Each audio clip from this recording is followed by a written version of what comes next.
දැන් ඉස්කෝලේට යන්න ඕනේ අම්මයි තාත්තයි බින්න බැස්සේ නැත්තම් විදුහල්පතිට නිින්ද යන්නේ නැහැ. ගෑනු ඉස්කෝලේ බින්න බහින්න ඕනේ. උදේ පාන්දර ගිහිල්ලා අතු ගන්න ඕනේ, කක්කුස්සි හොදන්න ඕනේ, ඩෙස්පුටු හදන්න ඕනේ. එහෙමනේ තියෙන්නේ. දුන්නේ අපේ අම්මලා ගියාද ඉස්කෝලේ? ඉස්කෝලේට බාර දුන්නා තමයි. අය අපේ දෙමව්පිය කියන්නේ ළමයාට අතු ගන්න උගන්නන්න යවන්නේ ඉස්කෝලේට. ඒක ඉස්කෝලෙන් පුරුදු කරන්නේ. කක්කුසි හොදන්න පුරුදු කරන්නේ. ඒකනේ ගුරුන් ගාවට යවුවේ. ගෙදරින් ඉගෙන ගන්න එක පිළිවෙල කරලා ඉගෙනගෙන එළියට එන්නේ. ඒවා තමයි පුතා ශිල්ප. ඒවා තමයි ශිල්ප. ප්‍රායෝගික ලෝකයේ සරීම ක්‍රියා කිරීම ශිල්ප. සුනාත ධාරේත චරාත ධම්ම. අහන ධර්මය දරාගෙන ක්‍රියාවට නම්වන්න ඕනේ. දැන් ඔයාලා අහලා තියෙනවා අම්මට සැලකීම ශ්‍රේෂ්ඨයි. අහලා තියෙනව නේද? අහලා තියෙනවා. මේ මුල්ගම කී දෙනෙක් ඉන්නවද සලකන්නේ නැතිව? පන්සල් යන එක ශ්‍රේෂ්ඨයි. අහලා තියෙනවනේ. යන්නේ නැතිවම කොච්චර ඉන්නවද? දන් දෙන එක ශ්‍රේෂ්ඨයි. දෙන්නේ නැතිවම එමටයි.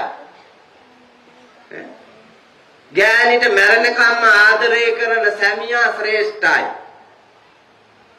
සැමියාට ආදරය කරන බිරිඳ ශ්‍රේෂ්ඨයි. අහලා තියෙනවනේ මේව. ඇහුවට කරනවද?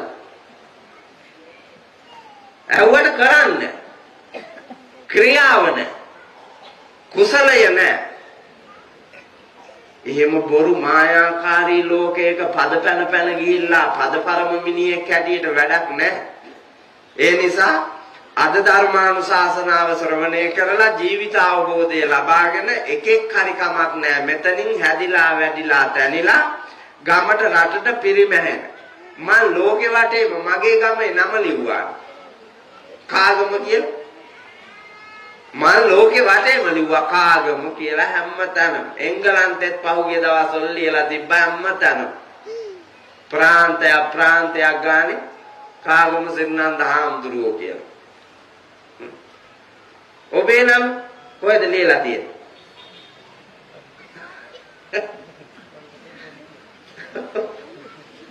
ඔව් ලියලා තියෙන්නේ පොලිසියේ නේද? පොලිසියේ. ආයි ලියලා තියෙන්නේ ඉස්පිරිතාලේ. පොලිසියේ ලියලා තියෙන්නේ ඉස්පිරිතාලේ ලියලා තියෙනම්. ගමෙන් එහාට නෑ ලිඳේ ගෙම්බෝ වාගේ. මේකෙම ඉපදිලා මේකෙම මැරිලා යන. ලෝකේ වටේ යන්න ලෝකයේ සනහන්න ලෝටම පිරිමැහෙන්න පින් කරන්න දෙව් මිනිස් දෙගතියෙහි සැප කෙලවර අමා නිවනට ළඟම පුතා පැවිද්දනේ පැවිදි ජීවිතේ ළඟ එයින්ද ඥානු දාලා වරල්ලා පැවිදි වෙන්න මේක ගෝණි පඩංගු වාගේ ඇකිලිලත් අරක දිහා බලාගෙන ඉඳගෙන පෙරේත කමට ඉඳගෙන නිවන් පතනවා. ඒගොල්ලෝ කියනවා අනිත්‍යයි දුකයි අනාත්මයි ලුණා කියලා. නේද කියන්නේ? දැකපු වෙලාව අනිත්‍ය දුක ඒකත් මෝනිච්චාවට දැන් හරි දැක්කා නම් අනිත්‍යයි දුකයි අනාත්මයි කියලා යන්නනේ තියෙන්නේ. යන්නේ මරු සම්මජ්ජාත ඒ තරම් පෙරේතයි පුතා ඒ තරම් පෙරේතයි ඒ පෙරේත ලෝකයෙන් අත මිදී උතුම් චාතුරු මහා රාජික යාමේ තුසිතේ නිම්මාන රතීය පරිනිම්මිත වසවත්ති සංඛ්‍යාතෝ සදිව්‍ය ශ්‍රී සම්පත් වළඳන්න බ්‍රහ්ම ලෝකයේ බ්‍රහ්මයන් හැටියට ඉපදිලා බ්‍රහ්ම ලෝකයේ සැප සම්පත් විඳින්නට මනුලොව ඉපදී ආයුෂයේ වර්ණය සැපය බලය ප්‍රඥාව කියන මහා බල සම්පත්තියෙන් ඇතිව මිනිස් දිවිය විඳින්නට හැකි උතුම් ගමනක් තනන්නට වරම් මේ උතුම් දේශනාව තුලින් අපට ලැබේවා ලැබෙත්වා ලැබෙම්වා කියලා ප්‍රාර්ථනා කරන්න.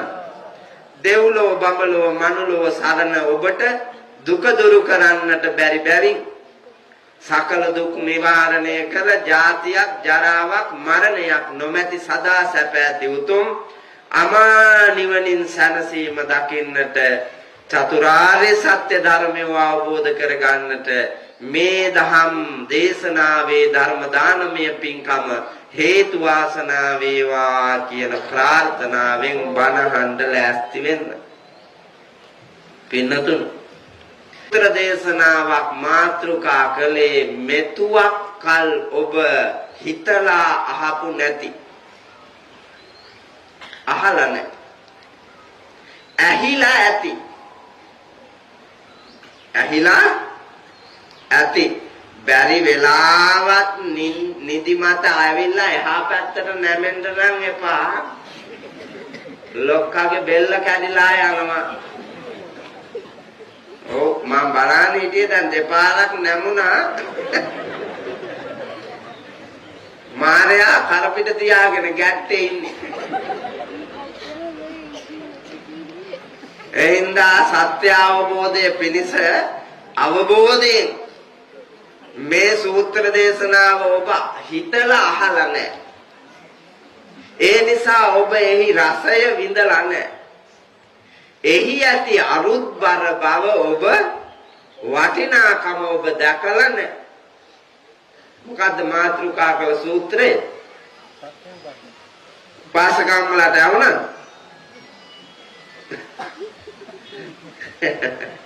පාසකම් වලට නැහැ පුතා.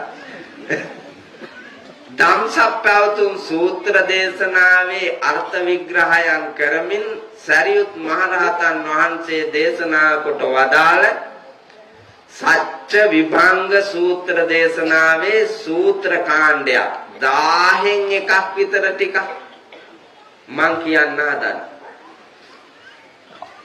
සූත්‍රේ කොටස් කෙරුවොත් 1000කට ඒ 1000න් එකක් විතර කියන්නේ. ඔය සූත්‍රයේම අන්තර්ගත වෙලා තියෙන්නේ චතුරාර්ය සත්‍යය. මේ ලෝකේ හැමදාම පවතින සත්‍යය. දුක දුකට හේතුව දුකින් මිදීම නිර්වාණය නිර්වාණයට යන මඟ මේ හතර තමයි සදාකාලික මේ ලෝකේ සත්‍ය හතර.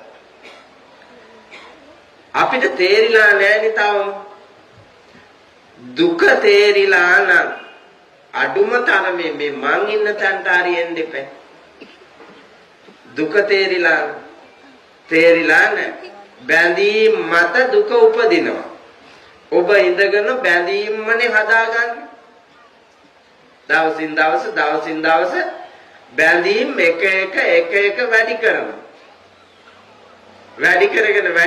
වැඩි කරගෙන ගිහිල්ලා කරදරද ඒ එක්කන් අමුණගෙන බර වෙලා ජීවත් වෙනවා ඔළුව බරයි ඔළුවේ කැක්කුමයි ඇඟපත රිදෙනවා හිත රිදෙනවා ගතට ලෙඩ රෝග බොම හිතට ලෙඩ රෝග බොම අනන්තවද වේදනා මැද්දේ මේ ගෙවන ජීවිතය නිමා කරන්න මේ ආර්ය සත්‍ය දකින්න ඕනේ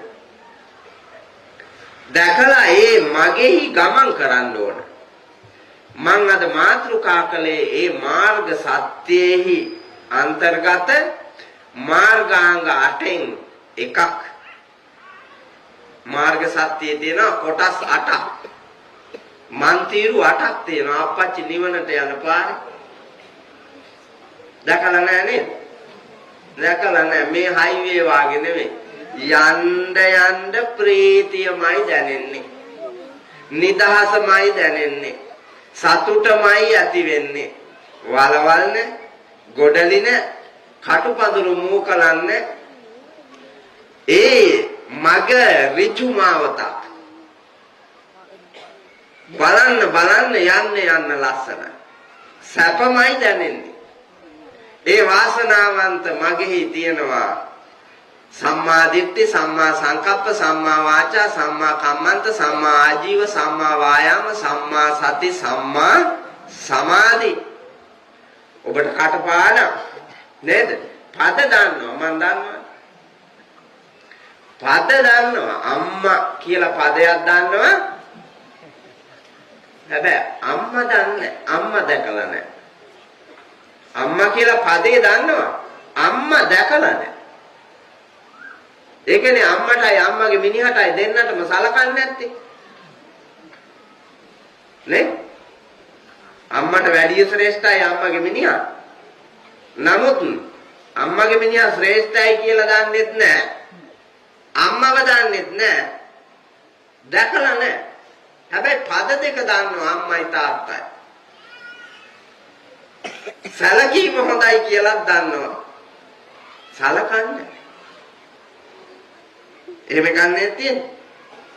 එහෙම සලකුන් නොබලන අම්මලා අප්පච්චිලා කී දෙනෙක් ඉන්නවද? ඒ වගේම සලකන්නේ නැති දරුවෝ මෙතන කී දෙනෙක් ඉන්නවද? මතක ඇති දවසක බත් හැන්දක් බෙදුවාද කියලා බලන්නකෝ. මතක ඇති දවසක අරුන්දලා ඔබට කොච්චරනම් හැඳි ගාලා ඇද්ද? ජීවිත කාලෙ.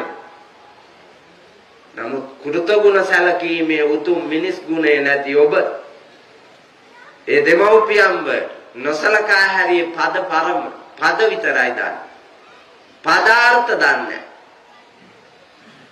එහෙනම් අද පදාර්ථත් එක්ක දැනගන්න ඔබ වෙනුවෙන් මාතෘකා කළේ ඒ මාර්ගාංග 8න් එකක්. ඒ තමා සම්මා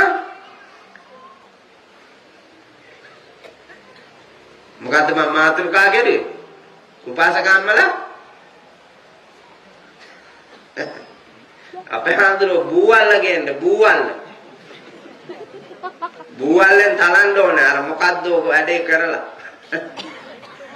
බූවල්ලෙන් තැලුවාම එකක් ගහනකොට 60ක් විතර වදිනවනේ එකපාරින්ම බූවල්ල ගන්නව නේද ඈ මොකද්ද බූවල්ල කියන්නේ මොකද්ද පුතේ බූවල්ල කියන්නේ මුල් ගලම් බූවල්ලවත් දන්නේ අප්පා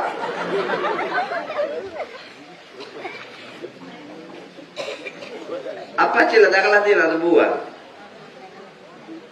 මේ පැත්තේ බූවල්ලට වෙන මොකක්වත් නමක් කියනවත් දන්නේ නැහැ.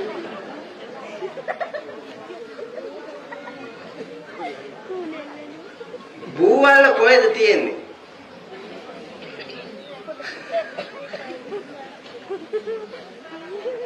ඈ? අහුන්නේ?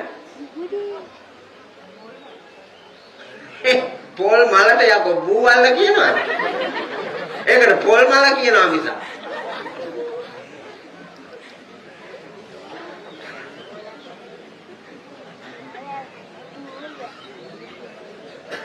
මේකට කියනවාද නාකියා කියලා? මේ චූටි පැටියට කියනවාද කවුරු හරි නාකියා කියලා? කියන්නේ නැහනේ. එහෙනම් පොල් මලට බූවල්ල කියන්නේ. බූවල්ල කියලා කියන්නේ පොල් හැදිලා ගෙඩි වැටිලා ගෙඩි අයින් කරපු පොල් ඉපලට තමයි කියන්නේ බූවල්ල කියලා. ඒකේ තියෙනවා නටු බෝම. ඒකෙන් තලන්න ඕනේ මේ නාකි උන්දලා. ඇයි දන්නවද?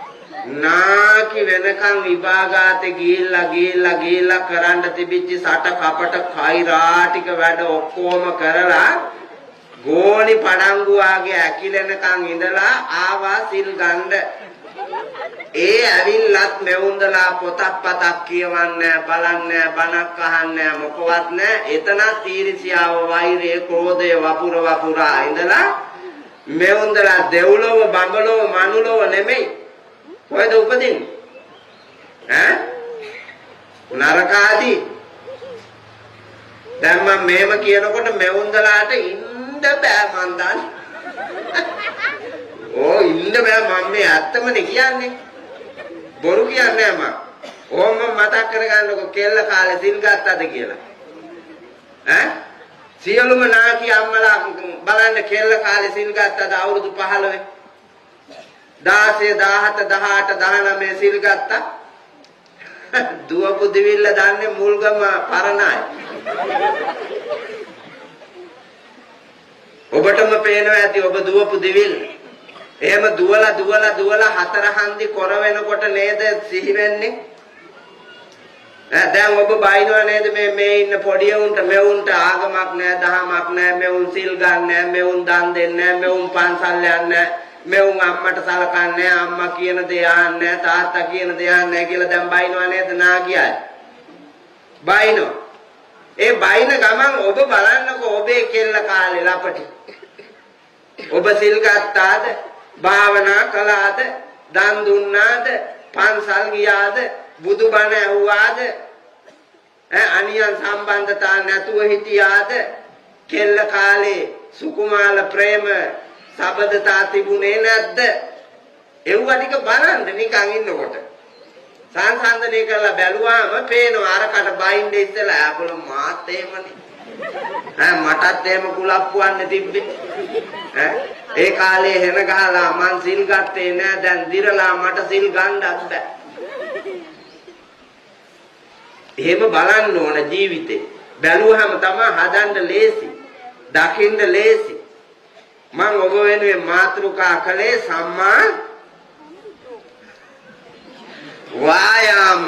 සම්මා වායාම කතමංචාඋසෝ සම්මා වායාමෝ ඉදාඋසෝ භික්ඛු අනුප්පන්නානං පාපකානං අකුසලානං ධම්මානං අනුප්පාදාය uppannānaṁ pāpakānaṁ akusalaanaṁ dhammānaṁ pahānāya anuppannānaṁ kusalānaṁ dhammānaṁ uppādāya uppannānaṁ kusalānaṁ dhammānaṁ titiyā asammosāya bhiyo bhāvāya vepullāya bhāvanāya pāripūriyā chandaṁ janeti vāyamati viriyaṁ ārabati cittaṁ paggannāti padāti sammā වායාම යහපත් වෑයම මොනවටද? යහපත් වෑයම මොනවටද?